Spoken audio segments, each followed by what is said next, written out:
Hey everyone, it's Paul Oren, Union Street Hoops host, NWI Oren on Twitter. This podcast about Valpo basketball in the Missouri Valley Conference. I don't have a flowery intro for you today or any fake excitement. It's a sad day. It's 5:30 on Wednesday, January 6th. It's really sad. What's going on is brutal. I'm telling you what time it is because Lord knows what's going to happen between now and whenever. So Here's Union Street Hoops. I've got a fun episode for you today. We'll talk a little bit about Valpo basketball at the jump, and then I'll get into my interviews. I've got Ben Krikke on today to talk about being in quarantine 7 times. 7 times. Here's the interesting thing about this. Ben Krikke has never had COVID, and he's been in quarantine 2 weeks a pop 7 times. What is that, 14 times? That's a lot of days. That's a lot of days right there. It's almost 100 days in quarantine. That's crazy. We also have Brett Kramer that's on, Director of Public Relations for Indiana Sports Corp. Brett was part of the team that's going to help bring the NCAA tournament to Indianapolis, as well as some outlying areas, including Mackey Arena at Purdue and some guy's name, Assembly Hall at Indiana. I don't know anything about Indiana. I just know it's called Assembly Hall. So no disrespect. I just don't know the name of it. So, okay, it's not going to be at the Arc. It was never going to be at the Arc. I've had people reach out to me, both professionally and, like Twitter accounts of people who won't put their name on things, who have asked, like, is Valpo hosting games? No, Valpo's not hosting games. Are you insane? Like, it's never like Valpo doesn't have the facilities to do it.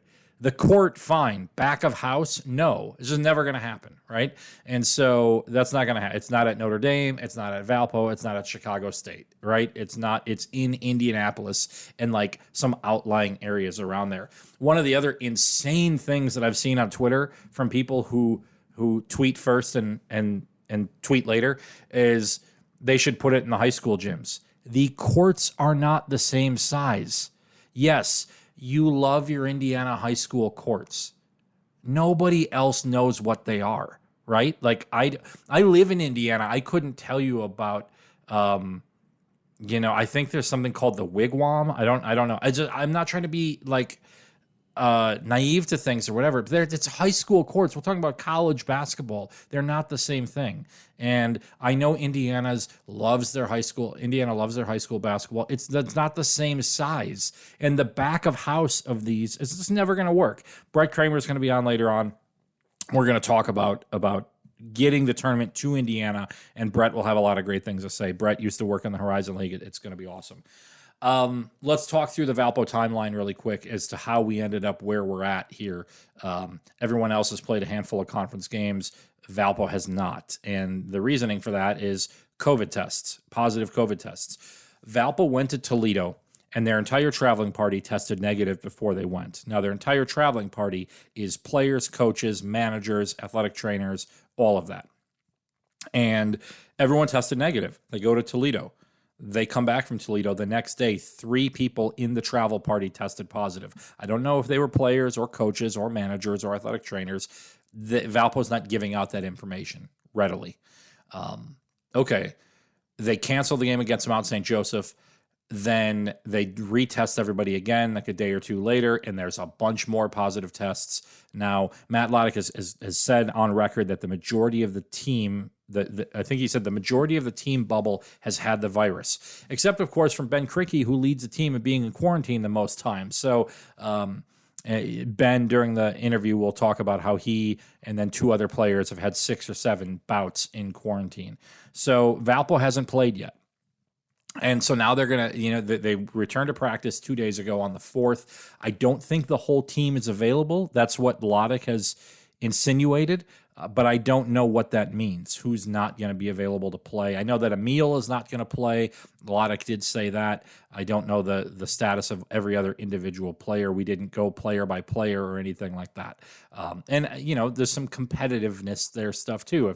If guys are out, I don't know that they're going to say that until they absolutely have to before they play Missouri State in the first of back-to-back games. Missouri State's good.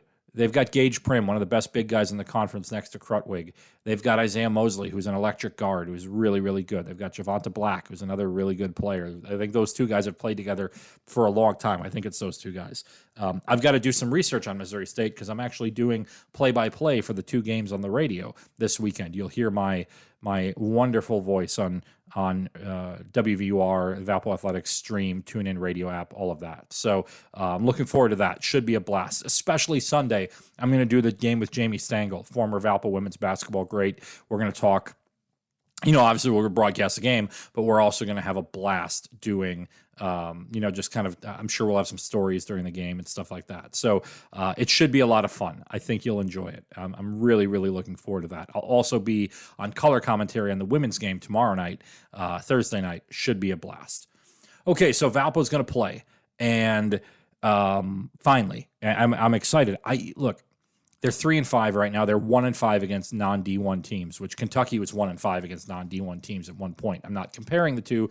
I'm just saying that, look, this is a strange year. And I'm blown away by people who are using whatever happens this year in any sport as a litmus test for that program. I can't believe that major Division I football programs have fired coaches based on their performance this year. Nothing about this year is normal. And yes, you can be frustrated if the team doesn't win or all of that stuff. But look, it's one thing to say, oh, the guys are in quarantine, they're not playing, and they're just out of our mindset because we're not around. No, like Ben Krikke sat in a 4-wall box for 100 days so he could play basketball. He has not been in the gym very much, right? Like it's not been a great experience for Krikke or any of these guys at any school. I'm not just talking Valpo, right? You have to go into quarantine. You shut down. You don't see anybody, right? And so pretty crazy. I'm excited to see Valpo back on the court. It's January. It'll be January 8th or 9th by the time that we see a conference game, which will be the latest since I don't think it's 17 years, 18 years. So I'm excited to see that. So, okay, I'm done rambling. Here's Ben Krikke. After that, Brett Kramer. I think you're going to enjoy both of these interviews. And I'll see you, I'll hear you on the radio, or you'll hear me on the radio this weekend. And then we'll be back next week, Union Street Hoops. And maybe we can get into just talking about basketball as opposed to people scaling the Capitol walls because they didn't get their way. I don't know. We'll see. Okay, here's Ben Krikke. Ben Krikke, thanks for being here. It has been a crazy, year for you. You guys are just coming out of quarantine again. The first time I saw you all year was at the UIC game, and you had this nice beard going on, and you kind of joked that it was a quarantine beard. And then you said that you had been in quarantine 6 different times, and we kind of laughed about it. But it's really not something to laugh about. You just come out of your 7th time in quarantine. Can you kind of take me through just what quarantine is like and what this whole experience has been like for you? Yeah, obviously, you said it. It's been a tough year for me.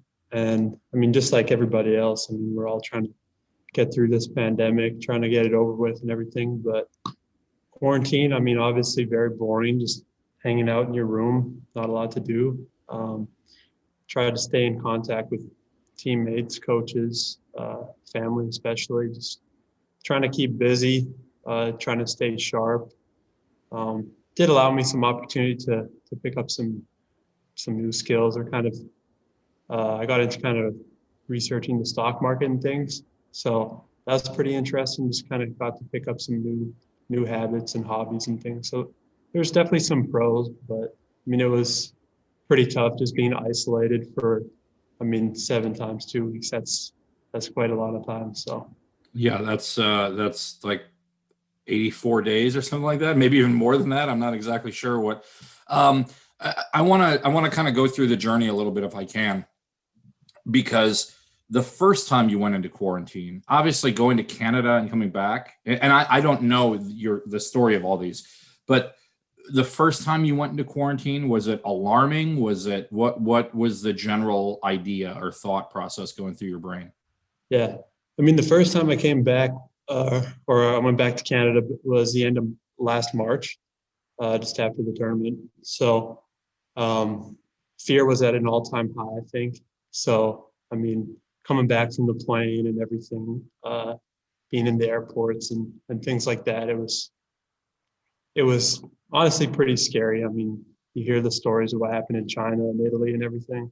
So I try to stay as careful as possible, wear my mask as much as possible and everything. And then just coming home, my parents didn't really know what to expect, so they just kind of made me drive myself home from the airport. They dropped off a car, and then just kind of went straight to the basement room and hung out there for 14 days. So.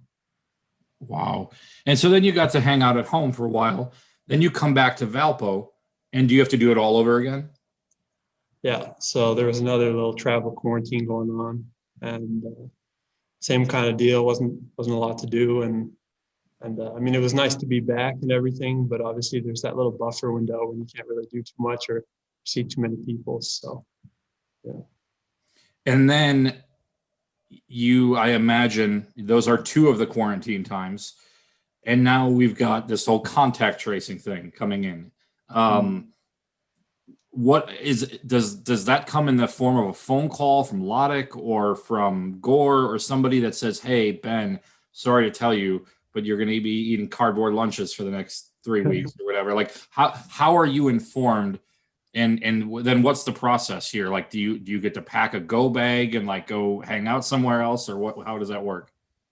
I think actually, number 3 and 4, I think they kind of just all blend together in my mind now. But I think how it went was Ken and the training staff, along with the health center, kind of notify you.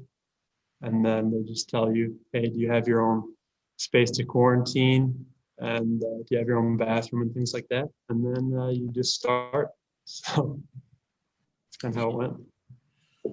This would be difficult for anybody, let alone a elite level Division I basketball player who needs to get in shape for arguably a very big season for you. The team is the way that it looks was, well, you know what? They lose Javon, but Valpo's going to be pretty good. They got these 2 young sophomores. Was there a lot of pressure? Did you feel kind of coming into this year, knowing that you're going to go from a important role to a much bigger role on the team? No, I wouldn't say I felt really any pressure. I mean, I just come in with the same mindset every day, just trying to work out, get better, and chips fall where they may. But no, I didn't really feel any pressure. I was just ready to go. Obviously, with all the quarantines, it's tough to stay consistent in working out and trying to build a rhythm with things like shooting and a lot of different things I was working on throughout the summer. But I mean, that's just the way life is right now. So when I'm back, I give it my all. And then when I'm not, I just still try to stay sharp as much as I can. You guys are back. You start practice. Things are going in a good positive flow. And then again, you get the shutdown message. Was it difficult to have to hit the brakes on basketball and go back into quarantine? Yeah, it's always tough. I mean, the first couple, well, I keep saying first couple, but it was actually 3 and 4, and probably 5, were kind of before the season. So we were just missing practices, not really games. Obviously, it's a little bit different now that we'd be missing our first couple conference games.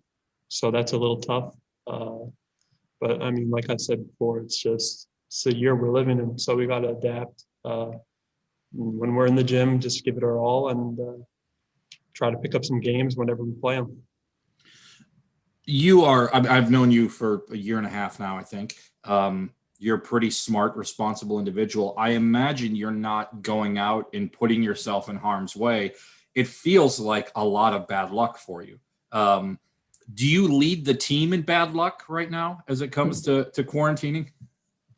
Yeah, so I think I'm at around 7. I think Brock has 6 or 7 now. Saki's got 6. So I lead, but not by much. It's just 1 or 2 quarantines. So. Well, you know what? You and Saki both had international quarantines you had to do, so I'm not sure what Brock's excuse is. So, but maybe he's got the bad luck. So Matt Loddick said yesterday to the Missouri Valley Conference media on the teleconference that you guys went to Toledo, you came back, there were 3 positive tests, more testing was done, and then he said like there were a whole bunch more.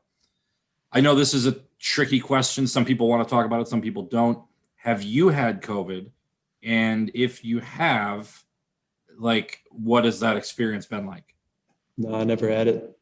So this is even crazier to me that you have been in quarantine 7 times and you've never had it. Whereas I know, I mean, I don't know who, but from what Loddick is saying, a lot of people have had it. So maybe you also have the best luck on the team. Could be. I mean, a lot of the guys who've had it do kind of report feeling off for a few weeks after. So, I mean, it's definitely a blessing that I haven't had to deal with that. And we're not sure what the long-term effects are. So that's definitely a blessing. But at the same time, I mean, it's a lot of time off with all the contact tracing and whatnot. So, but it is what it is. Let's talk basketball for a second. We'll move away from COVID if that's even possible. You guys have had a really odd start to the year, right? You've played a couple of D1s. You had Purdue on the ropes, you had Vandy on the ropes. It just the games didn't go your way. Do you feel like you guys are close to kind of getting over that hump a little bit? Yeah, I think we're extremely close. I mean, obviously it's tough when we have to stop and start throughout the season, but I really do like where we're at. I mean, the record probably doesn't show the same level of confidence that I have, but I mean, I really do like where we're at. We come in every day, we practice hard and everything, and I just feel like we're coming together each and every time we're back on the floor. And I mean, like you said, we had some really close games, some winnable games, and there's just a few minor details and things that we gotta fix and tweak. But I really like where we're at, and they're simple fixes. So as soon as those kind of dial in, we should be winning some games. Going into this year, you know, the people that cover the conference looked at it and said, well, they lost their best player. They lost their sharpshooter. They lost their do-everything guy in Kaiser. And they picked Valpo to be finished low in the standings. Do you guys pay attention to that at all? If so, how do you use it to build off of that? Yeah, I don't think we really pay attention to it too much. I mean, we just come in the same mindset every day. We're trying to get 1% better every day, and over the long run, that's going to point us in a positive direction. So, I mean, we lost what we lost, but we got lots of guys who are ready to step up and make a good impact and win some games. So. And I want to ask about those as you know, a couple of my final questions. You went through an experience last year being new to college basketball, and here comes Jacob, and here comes Connor, and here comes Sheldon, these guys who are brand new to this. What has been your role with them? They're going to be teammates of yours for 3 years, right? Maybe 4 years, depending on how this extra year of eligibility plays out. What's your relationship like with the new guys, and how can they help you? Yeah, I mean, all the relationships are great. They're all great guys, and you know, they've been really fun to play with and get to know. And something that sticks out is they're all really hard workers, all 3 of them. So it's really nice to see them all in the gym when we can get in the gym.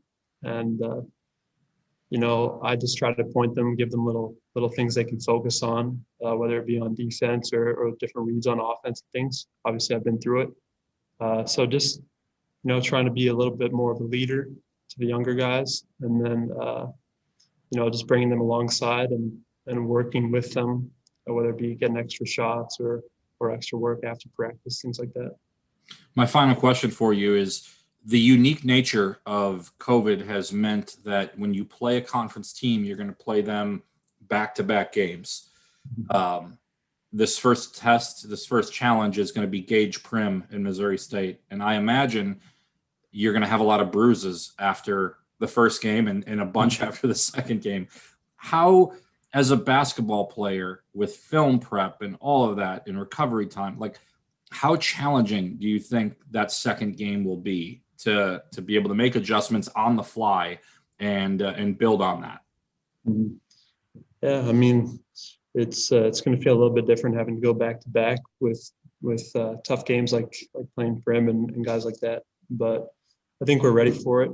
We practice hard each and every day. So I mean, I'm going against big bodies like Malik and everything, day in and day out. So I'm sure we'll be just fine. Very good. Ben Krikke, thank you very much for joining. Stay out of quarantine while you're at it. And best of luck as you navigate this crazy world we're in. Yeah, thank you. Thrilled to be joined by Brett Kramer, the Director of Public Relations from Indiana Sports Corp. Brett, we go back a long way, the Horizon League days. And maybe my favorite memory was, even though I don't think either one of us were supposed to, we figured out how to snag front row seats to the last Final Four that's ever been played. Yes, we did.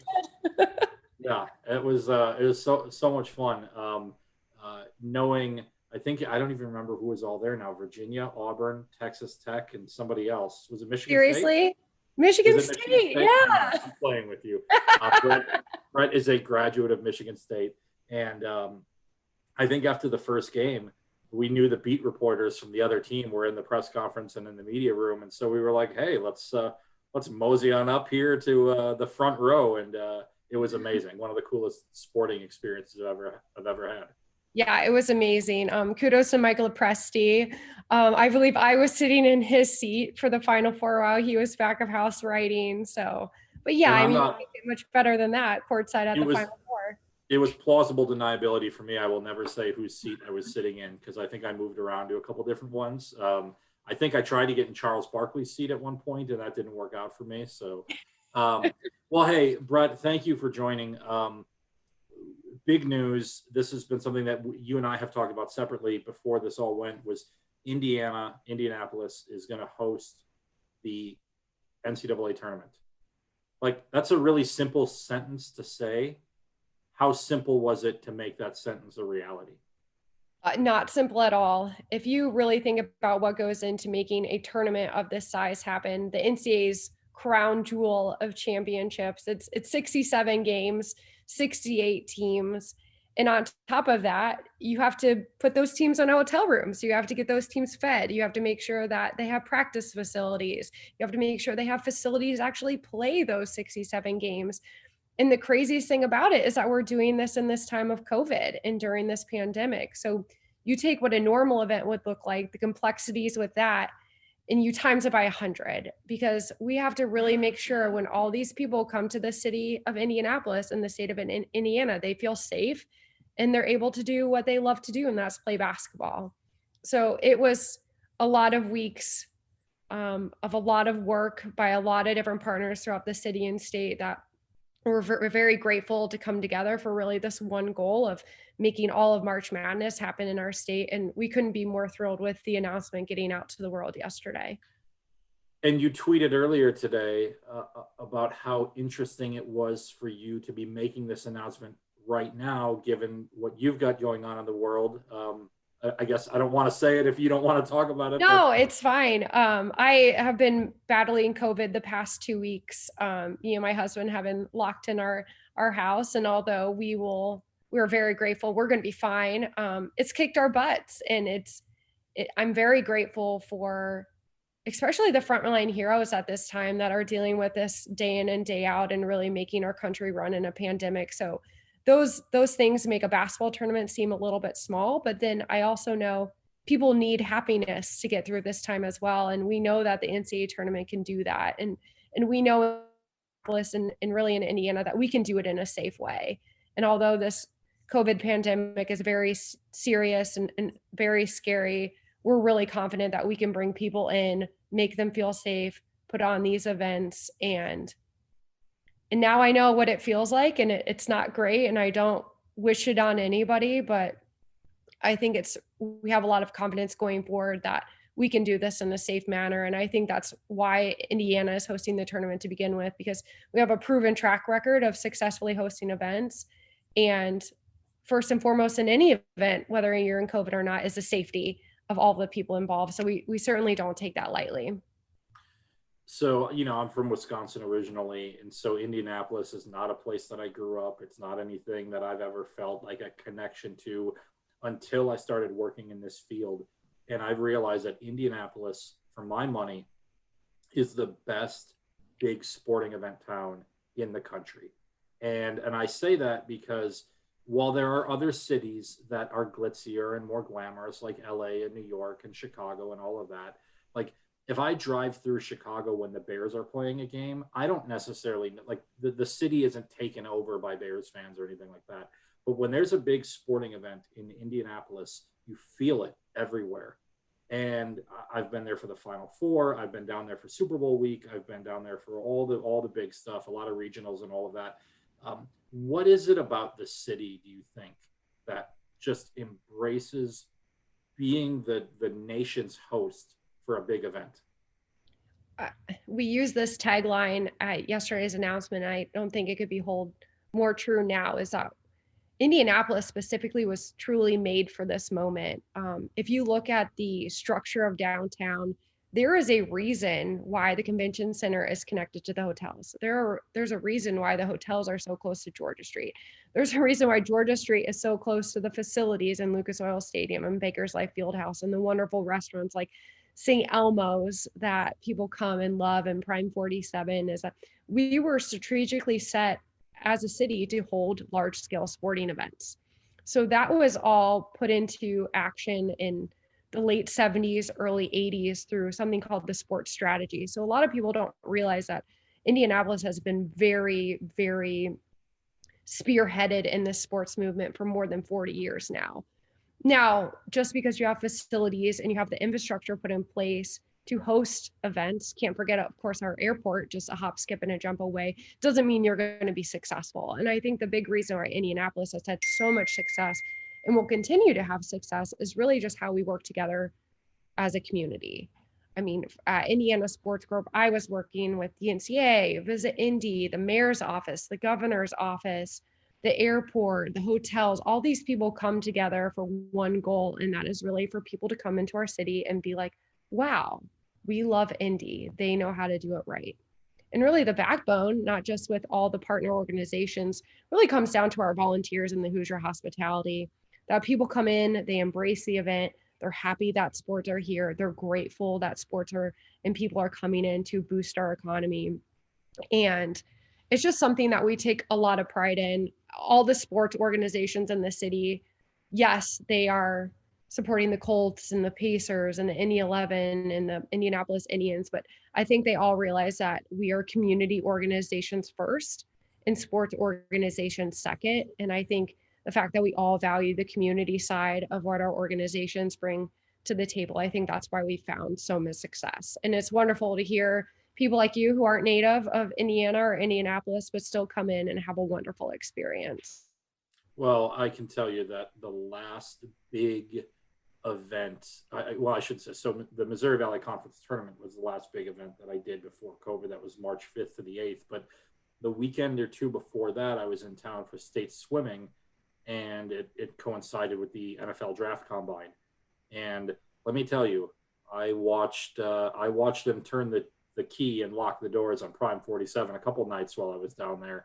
And that was a good time. I enjoyed that. Okay. I want to bring it a little bit closer to my home here. So the tournament is going to be at Bankers Life at the fairgrounds. It's going to be at Lucas Oil, and now Assembly Hall, and then all the way up 65 up to Mackey Arena. Was there ever any conversation about going a bit further north on 65 and hitting Northwest Indiana at any point, whether it be Valpo or Notre Dame or even going down to Indiana State or Evansville or anything like that? I'm not too privy to some of those conversations, Paul, but I know based on how stringent we wanted to be with our safety protocols and procedures, the tighter knit community that we could build, the better. So if naturally you think hotels in Indy, what are they most closest to? The venues in Indianapolis. So to your great point, that would be two courts at Lucas Oil Stadium, Bankers Life Fieldhouse, the Coliseum, and Hinkle. I think those were pretty much no-brainers. And then I think from there, you really look at what venues are still relatively close to Indianapolis that can give really these student athletes and these coaches the best experience possible. And I might be a little bit biased, but you can't get better than Simon Scott Assembly Hall and Mackey Arena. Just you walk in there, it's a beautiful facility. You feel basketball in the bones of the structure, and that would give a great experience. So I do not know if conversations were held to bring it a little further north or a little further south, but I do know they wanted to keep it as compact as possible, just knowing a lot of teams are coming in, a lot of safety protocols are being done, and it's much easier to do that in a compact situation than one that is very much statewide with games taking place hours and hours away from each other. This feels like, I saw a tweet earlier today that you're going to bring 68 teams in, and they're going to be there, for, you'd figure a minimum of 3 days. If you come in, you practice a day, you play, you leave if you lose or whatever, maybe a little bit, 3 or 4 days. Just the catering of local businesses for restaurants or whatever, this could be a massive, massive influx. Even if fans can't be there, and I'm sure that that's the next step, is aiming to see how can you make this safe. I would think that bringing in, 40 people or whatever each school brings in is going to be a huge, huge boom to the economy, I would imagine, in a year where anything would be helpful, right? Absolutely. We're estimating right now on the low end, nearly 3,000 hotel rooms being utilized. And that's from the team, the personnel, everybody involved with that, of course, officials and all those people you also have to bring in. And then really we're looking at probably a 9-digit economic impact. So hundreds of $1 million influx into both the city of Indianapolis and state of Indiana. So it's no small feat. Of course, we want fans. Of course, we want to create that lively atmosphere that really runs throughout the entire city. But at the end of the day, this is a huge feat for Indy at a time where most cities need a wonderful comeback. So we really think that Indianapolis is set up for this type of event. And of course, we're thrilled knowing that people are coming in, people will be ordering food, they'll be at our hotels, and the influx of money that's coming into the city will really not only make March and April successful, but really make Indianapolis continued success going forward as well. Well, Brett, I want to thank you very much for taking the time to chat with me today, and get some rest, right? I mean, I not even because of COVID, but just because of, I'm sure this has been no small feat. And I'd imagine, maybe you don't get a break. Maybe, as John Rothstein of CBS Sports says, we sleep in May. That might be the next opportunity for a break. Yeah, I will probably, I love that. We probably will sleep in May. And I think the one piece of all this, Paul, is that people are not necessarily forgetting, but we're used to having years to plan a Final Four. And we have 2 months to plan everything, to plan the entire big dance. So we may not get much sleep. You have years to plan for 3 games. You now have 2 months to plan for 67 games. Yep, you got it. It's pretty insane, but I know the people of Indianapolis and the people throughout the state are so grateful for this opportunity and are very thankful for the NCAA for trusting this in our hands. And I know we're gonna, I guess I can't really say knock it out of the park because that's the wrong sport, but you get what I mean. And we're just grateful. And you know what, if we don't get sleep for a couple months, that's fine, because the payout and the reward will be wonderful come May. And if you're in Indiana in May, you're thinking race. So I don't know when we'll ever get sleep, but that's certainly okay. Well, I'm looking forward to coming on down there and then seeing whose spot I can steal in the front row. So it should be a blast. So perfect. I can't wait to. I won't probably be able to sit courtside with you in my role for this year's Madness, but it will be wonderful. And I know we can't wait to see a bunch of familiar faces like yourselves in our city and enjoying everything that we already love about Indy. Well, thank you, Brett, very much. Yeah, thanks, Paul. Appreciate it.